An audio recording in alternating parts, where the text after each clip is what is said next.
यानंतर घेऊयात बातम्यांचा वेगवान आढावा. आपला तालुका आपली बातमी.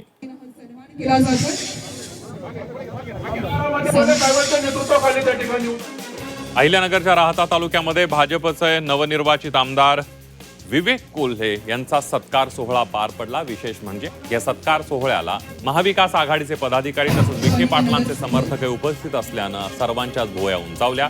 यावेळेला व्यासपीठावरून विवेक कोल्हे यांनी शेरेबाजी केल्याचं पाहायला मिळालं.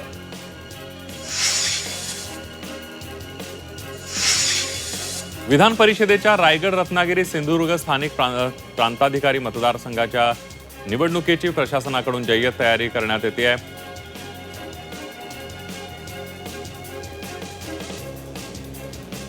जूनला विविध विधान परिषदेसाठी निवडणूक होणार आहे.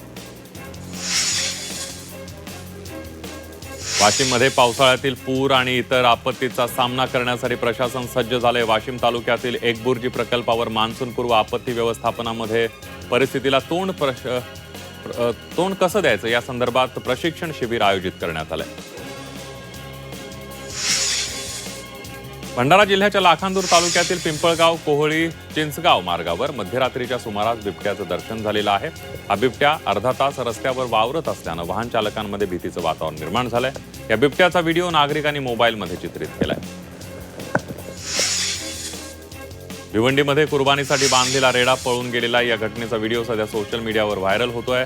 रेडा रस्त्यावर सुसाट पळताना नागरिकांची मात्र तारांबळ उडाली आहे. या रेड्यानं अनेकांना जखमी केल्याचं समोर आलंय.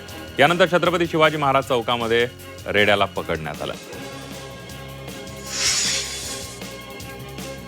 वाशिम जिल्ह्यातील मंगरुळपीर तालुक्यामध्ये वाढती लोकसंख्या आणि पिण्याच्या पाण्याची भविष्यातील गरज आहे. सोनाळा प्रकल्पातून शहरासाठी वाढीव पाणी पुरवठा मंजूर करण्यात आलाय. त्यासाठी पाईपलाईन टाकण्याचं काम सुरू आहे. मात्र या निर्णयामुळे शेलू बाजार परिसरातील शेतकऱ्यांमध्ये चिंतेचं वातावरण आहे.